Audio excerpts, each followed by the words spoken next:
기도하겠습니다. 고마우신 주님, 너무나도 감사합니다. 주님께서 주신 이 귀한 하루, 하나님 예배함으로 하루를 시작할 수 있는 은혜 주심을 감사합니다. 주님께서 주시는 그 놀라운 화평 가운데 하나님, 저희들 그 축복을 누리기 위해서는 날마다 주님과 동행하는 삶을 살게 하여 주시옵소서. 오늘 이 시간 예배할 때 우리의 모든 것을 주님께 드리기 원합니다. 내 것이 아님을 깨닫게 하소서. 다 주님의 것입니다. 주님께서 주신 마음이고 주님께서 주신 시간이며 주님께서 주신, 허락하여 주신 하나님 우리의 모든 것임을 알고 주님께 올려드리는 거룩한 시간이 될 수 있도록 하나님께서 은혜를 내려 주시옵소서. 우리 예배를 주님 기뻐 받으실 줄 믿사오며 예수님의 이름으로 기도합니다. 아멘. 오늘 우리에게 주신 하나님의 말씀은 신약성경 누가복음입니다. 누가복음 1장 18절에서 20절 말씀입니다. 제가 주는 성경책은 신약성경 86페이지입니다. 누가복음 1장 18절에서 20절 말씀 우리 함께 읽도록 하겠습니다. 신약성경 86페이지 누가복음 1장 18절에서 20절 말씀입니다. 함께 읽도록 하겠습니다. 사가랴가 천사에게 이르되 내가 이것을 어떻게 알리요? 내가 늙고 아내도 나이가 많으니이다. 천사가 대답하여 이르되 나는 하나님 앞에 서 있는 가브리엘이라. 이 좋은 소식을 전하여 네게 말하라고 보내심을 받았노라. 보라, 이 일이 되는 날까지 네가 말 못하는 자가 되어 능히 말을 못하리니 이는 네가 내 말을 믿지 아니하거니와 때가 이르면 내 말이 이루어지리라 하더라. 아멘. 할렐루야. 오늘의 말씀을 통하여서 깨닫는 지혜가 우리 가운데 충만하기를 주님의 이름으로 축복합니다. 오늘부터는 누가복음의 말씀을 나누려고 합니다. 말씀을 통해서 우리 하나님의 사랑, 우리를 향하신 하나님의 사랑을 우리가 깨닫기를 원합니다. 누가복음은요, 사복음서 가운데의 한 권이죠. 다른 복음서와 같이 예수님께서 이 땅에 오심과 그리고 예수님께서 이 땅에서 고난을 당하시고 십자가에서 죽으시고 승천하신 삶에 대해서 기록이 되어져 있습니다. 누가복음을 기록한 사람이 누구일까요? 네, 누가이지요.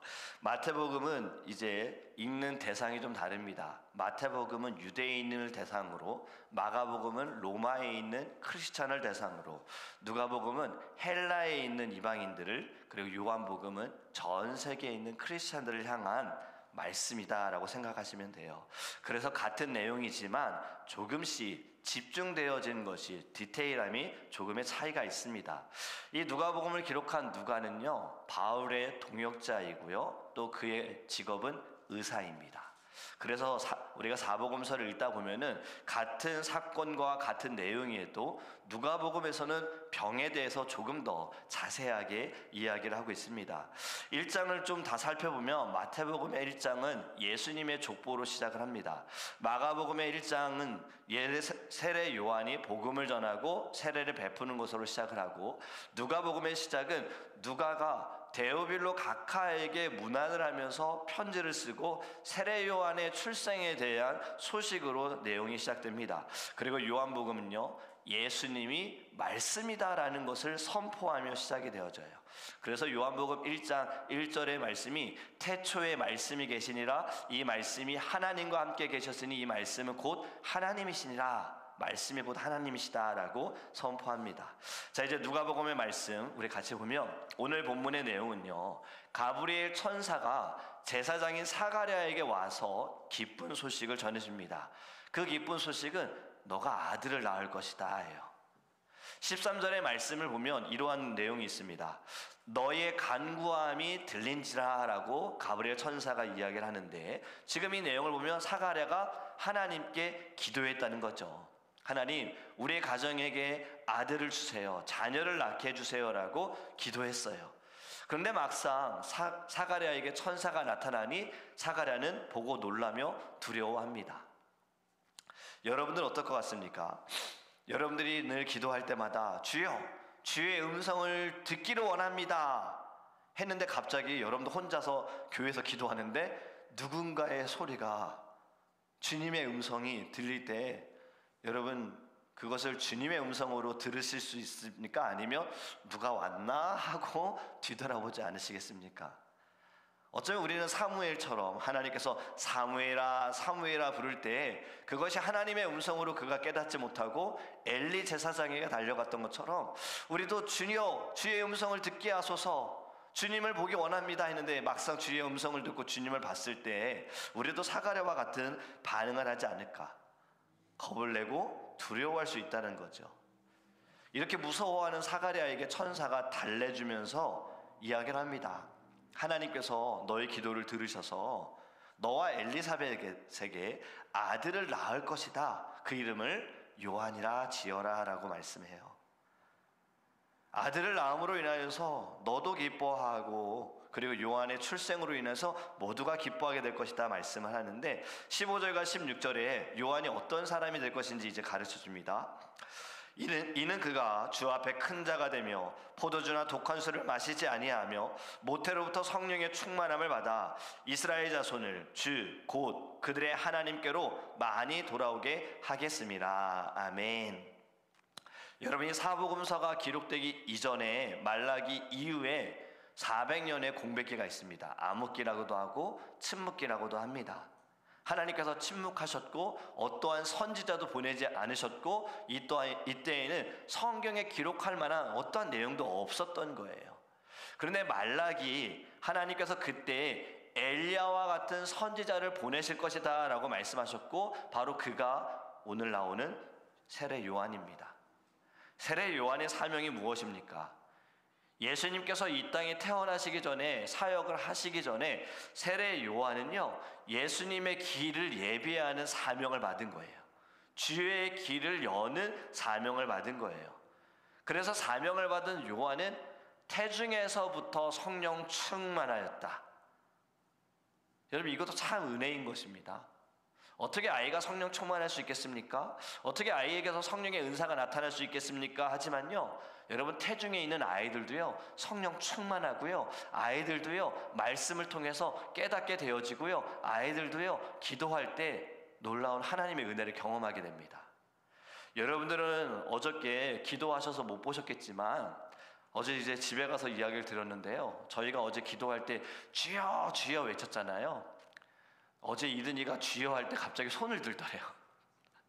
주여 뭐라고 외치더니 갑자기 애가 두 손을 모으고 테이블에 얼굴을 이렇게 대고 있더라는 거예요. 엄마가 옆에서 그 모습을 보면서 너무 귀엽다고, 어떻게 저렇게 애가 그 기도하는 것을 따라하는가를 보면서 너무 감사했다는 거예요. 이제 2살도 안 된 아이입니다. 물론 아이가 어떤 기도를 할지 모르지만요, 요즘에는 이든이한테 식사 기도를 시켜요. 이든아 너가 기도해 줄래 하면요, 뭐라고 하는지는 모르지만 얘가 저를 따라해요. 약간 이렇게 기도를 해요. 하나님이 이든이의 그 말을 제가 통변할 수 있는 은사를 주시면 너무나도 감사한데 그것은 하나님의 뜻이 아니니까요. 여러분, 이것이 다 영향이 되어지는 겁니다. 태중에서도 성령 충만하고 어린아이여도 성령 충만할 수 있다는 것. 세례 요한은 바로 태중에서부터 성령 충만했어요. 그래서 그가 자랄 때에는 하나님 기뻐하지 않는 것을 그가 가까이 하지 않았습니다. 포도주나 독한 술을 마시지 않았다. 경건함을 유지했고 거룩함을 유지하였고 오직 주님을 위하여서 자신의 마음과 자신의 모든 삶을 정결하게 했다라는 겁니다. 여러분, 지금 이 놀라운 기쁨의 소식, 사가랴가 하나님께 기도한 응답에 대해서 천사가 이야기를 한 기쁨의 소식이지 않습니까? 여러분, 자식이 없다. 이 당시에는요 자녀를 많이 낳았어요. 지금은 자녀를 낳지 않으려고 하지만 옛날에는 하나님이 말씀하신 대로 번창하라. 그래서 자녀들을 참 많이 낳아서 적어도 3명 이상은 낳았던 시대입니다. 그리고 자녀를 통해서 그 가정에 기업이 연결이 되어졌기 때문에 자녀를 많이 낳았던 거죠. 또 자녀를 많이 낳아야 무시를 당하지 않습니다. 자녀를 낳아야지만 무시를 당하지 않아요. 우리가 성경의 말씀에도 보면 사라가 무시당했잖아요. 자녀를 낳지 못해서. 라헬도 무시당했잖아요. 그리고 한나도 무시당하지 않았습니까? 우리나라 역사로도 보면은 자녀를 낳지 않아서 어려움을 당한 사람들이 많습니다. 지금 이러한 시대에 살던 사가랴와 엘리사벳에게는요, 자녀를 낳는 것이 너무나도 중요한 기도의 제목이었던 거예요. 그래서 하나님께 간구한 겁니다. 하나님, 자녀를 주세요. 지금 응답 받았지요. 그런데 사가랴가 어떻게 반응하느냐? 18절에 사가랴가 천사에게 이르되 내가 이것을 어떻게 알리요? 나도 늙고 내 아내도 늙었어요. 이렇게 반응합니다. 응답이 왔는데, 자녀를 낳을 것이라고 지금 분명히 말씀하는데 사가랴가 생각할 때는 가능하지 않다는 거죠. 나의 나이로 볼 때, 우리의 나이로 볼 때는 이미 그 시기는 지났다. 아이를 낳을 수 있는 그러한 생리학적인 몸의 상황도 아니다라는 것을 그가 이야기하는 겁니다. 여러분, 우리 하나님께는 불가능한 일이 없으십니다. 하나님이 말씀하시면 그 말씀은 반드시 이루어집니다. 하나님이 약속하시면 그 약속하신 것은 반드시 이루어지게 될 줄 믿습니다. 사가랴의 말 이해할 수 있습니다. 사가랴는 현실적인 상황을 파악했습니다. 예리하게 분석했어요. 지금 내 상황이, 우리 아내의 상황이, 가정의 상황이 아이를 낳을 수 없는 몸이다라는 아주 예리한 분석을 했는데, 여러분, 믿음은요, 현실적인 상황에서 일어나서 그것을 가지고 하나님의 기적이 일어나진 않는 거예요. 예리하게 분석한다고 믿음이 커지는 것은 아닙니다. 분석과 분별은요, 확실히 차이가 있습니다. 분석을 하게 되어지면서 그 분석한 대로 행동하는 것은요, 믿음이 더 약해지는 거예요. 분별함은요, 하나님의 뜻이 무엇인가, 하나님이 나에게 무엇을 원하시는가를 말씀을 통해 깨달았을 때 말씀을 받으면 아멘, 주 예수여 하겠나이다예요. 여러분, 우리는 분석하는 자가 아니라 구별하는 자, 분별되는 자가 되기를 간절히 원합니다. 그리하여 믿음으로 반응하셨으면 좋겠어요. 말씀을 받으면 아멘으로 화답하세요. 주님, 그렇게 될 줄 믿습니다. 저의 상황이, 환경이 그럴 수 없다는 것을 알지만 주님 말씀하시면 반드시 이루어지게 될 줄 믿습니다. 이러한 고백이 있기를 원합니다. 여러분, 기도하는 대로 이루어지는 거예요. 받은 줄로 믿고 감사함으로 아뢰라라고 말씀하고 있지 않습니까? 하나님은 여러분들의 모든 감사의 기도를 하나님이 다 들어주십니다. 그리고요, 그리하지 아니하실지라도, 우리의 생각대로 되지 않는다 할지라도 하나님의 은혜 아래 있음에 우리 감사하기를 주님의 이름으로 축복합니다. 사가랴는 의심했습니다. 간구했으나 의심했습니다. 그래서 이 일로 인해 사가랴가 어떻게 되어지냐? 요한이 태어날 때까지 말을 하지 못하게 되는 거예요. 의심으로 인하여 말 못하는 상황 속에서 그는 그래도 제사장의 역할을 감당합니다. 우리 말씀을 나눴던 것처럼 제사장은 하나님께 예배하는 데 쓰임받는 종입니다. 기름 부음을 받은 종이지요. 지금 사가랴, 하나님을 예배하는 사람, 기름 부음 받은 주의 종이요, 지금 의심으로 인하여서 말을 못하는 어려움을 갖게 되어졌어요. 물론 사람들은 이 상황을 모르지만 사가랴가 개인적으로 자신을 생각할 때 너무나도 수치스럽고 부끄럽다라고 여길 수 있지요. 그럼에도 불구하고 사가랴는 자신의 자리를 지키고 있습니다. 하나님이 세우신 자리를 지키고 있다는 거죠. 여러분, 하나님은 우리를 자격을 보시고 우리를 부르신 것이 아닙니다. 우리의 자격을 보고 하나님이 우리를 쓰시는 것이 아닙니다. 가장 중요한 것은요, 하나님이 쓰시겠다 하기 때문에 우리를 부르신 거예요.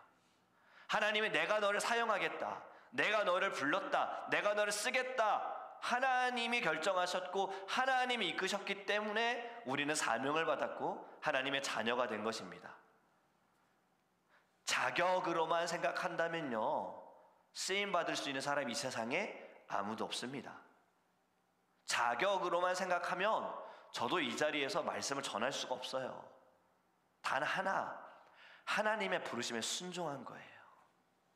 지금 사가랴도 부끄러운 상황에 또 말을 하지 못하는 상황이지 않습니까? 그럼에도 불구하고 주어진 자리에서 그는 최선을 다하여 사명을 열심으로 감당합니다. 그리고 이제 집으로 돌아가서 그가 25절에 이렇게 고백합니다. 주께서 나를 돌보시는 날에 사람들 앞에서 내 부끄러움을 없게 하시려고 이렇게 행하심이라 하더라. 아멘. 하나님께서 이 모든 일을 행하신 것은 나의 부끄러움을 없애기 위해서. 여러분, 우리가 부끄럽다고 여기는 것, 오히려 하나님께서는 그 부끄러움을 없애기 위해서 우리를 부끄럽게 여기고 부끄럽게 만들고 수치스럽게 우리를 만들 수도 있는 거예요. 그때에는 수치스럽다고 우리가 여길 수 있지만 이 수치스러움이 드러나면 사실 수치스럽지가 않습니다. 그 상황에는 굉장히 부끄러울 수 있으나 돌아보면 부끄러움으로 끝나지가 않는다는 거죠. 우리가 큐티인 책을 보면 간증의 내용들 사실 다 부끄러운 이야기고 수치스러운 이야기예요. 그런데 성경도 보면은 여러분 다윗의 수치스러움, 다윗의 부끄러움, 엘리야 그렇게 850명과 싸워가지고 다 죽였고 기도했을 때 비도 내려졌는데 그 다음 장면이 무엇입니까? 로뎀나무 아래에서 죽여달라는 거였어요. 여러분 그것은 이제 심리적인 압박, 환경적인 압박, 이제 나는 곧 죽겠구나, 괴로움 속에서 마음의 고통으로 지금 당장 자기를 죽이려고 뭐 아방이 가까이 온 것도 아닌데 물론 죽이려고 찾고는 있지만 근데 이 심리적인 압박으로 인해서 하나님 저를 죽여주세요예요. 여러분 우리가 일기를 써도 우리는 이런 수치 혹시라도 나중에 내 자녀가 보게 될까봐 혹시라도 다른 사람이 내 일기를 보게 될까봐 우리는 대부분 이 수치스러움을 뺍니다. 그냥 오늘 있었던 또는 내가 좀 자랑할 만한 기억할 만한 이야기들을 쓰지 수치스럽고 부끄러운 것은 우리는 잘 이야기하지 않아요. 그런데 성경에는 모든 성경에 하나님이 부르신 지혜의 종들의 수치스러운 부끄러움 다 쓰여져 있어요. 큐티인의 간증도 다 수치스럽고 부끄러운 일들이 그냥 적나라하게 드러나고 있어요. 그게 어떻게 가능합니까? 지금은 수치스럽지 않기 때문이에요. 왜냐면 이제는 그 죄에서 자유함을 얻었기 때문에 내가 더 이상은 죄에 막 끌려다니고 그 죄로에 눌려있는 자가 아니라 하나님이 이 죄를 드러나게 하셔가지고 주님께 나는 회개하였고 이제는 더 이상 그것이 내 발목을 잡는 부끄러움이 아니다라는 거죠. 여러분 바로 사가랴가 그랬습니다. 지금 나의 부끄러움을 없애기 위해 하나님이 이렇게 행하셨다. 그렇게 여러분이 만약에 어려움을 당하는 그 순간에 부끄러움이 여러분들의 단점이 드러나는 그 순간이 있다면 여러분의 쓴뿌리 어떠한 버튼, 발작 버튼 정말 어떠한 말이 단어가 나를 막 내 분노를 막 만든다면 그것도 감사하시기 바라요.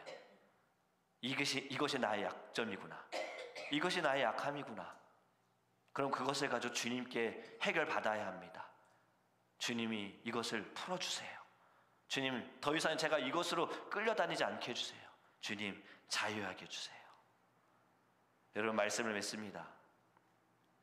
우리가 의심한다고 해서요 하나님의 역사가 멈춰지는 것은 아닙니다. 여러분 우리가 주님의 사명을 감당하지 않고 열심히 일하지 않는다고 해서 하나님의 뜻이 끝나는 것은 아닙니다. 분명히 하나님은요 우리가 아니어도 다른 사람들을 통해 또 하나님의 말씀대로 하나님의 역사는 계속해서 이루어질 것입니다. 우리가 중요하게 여길 것은 무엇이냐면 오늘 본문의 말씀 때가 이르면 내 말이 이루어진다라는 이 천사 가브리엘의 고백처럼요 하나님의 때에 반드시 이루어진다라는 거예요. 하나님이 계획하신 때에 하나님이 약속하신 때에 하나님이 말씀하신 때에 반드시 이루어진다라는 겁니다. 그러면 우리는 그때까지 인내하며 믿음으로 구해야 합니다. 어제도 우리 기도에 대한 성경 공부를 했었는데 우리의 기도가 응답되지 않는 이유 중에 하나는 우리의 때에 이루어지지 않았다고 중간에 기도를 포기했기 때문인 거예요. 우리의 때를 두고 기도할 것이 아니라 하나님의 때에 이루어지는 것까지 바라보면서 우리는 계속해서 주님께 부르짖기를 간절히 원합니다. 하나님의 때에 반드시 이루어집니다. 그리고 그것이 오늘이 될 수 있는 거예요. 그러니 이 아침에 여러분 믿음으로 구하여서 응답받아 하나님께 영광을 올려드리는 그리고 주님의 축복을 누리는 저와 여러분이 되기를 주님의 이름으로 축복합니다. 우리 함께 이제 기도하기 원합니다. 여러분, 첫 번째로 기도하기 원하는 것은요, 먼저 주님, 저에게서 의심을 걷어가 주옵소서. 이 의심이 사라지기를 원합니다. 제 눈으로, 이성적인 판단으로, 경험적으로 생각할 때 이것은 불가능하다, 야, 이것은 되지 않는다, 이것이 어떻게 되겠는가, 세상의 흐름으로 볼 때, 세상의 이치로 볼 때 이것은 절대 될 수가 없어, 자연적인 섭리로 볼 때 이거는 가능하지 않아. 여러분, 이건 의심입니다. 산도 옮길 수 있다 하셨어요. 우리 주님께 기도할 때 주님, 제 안에 의심을 무너뜨려 주시고 주님, 믿게 해주세요. 99%의 믿음과 1%의 의심이 있다면 믿음이 아닙니다. 의심이에요. 주님, 저에게 100%의 믿음을 제 안에 허락하여 주소서. 하나님의 때에 반드시 이루어지게 될 줄 믿습니다. 우리 다 함께 주여 부르시고 통성으로 기도합니다.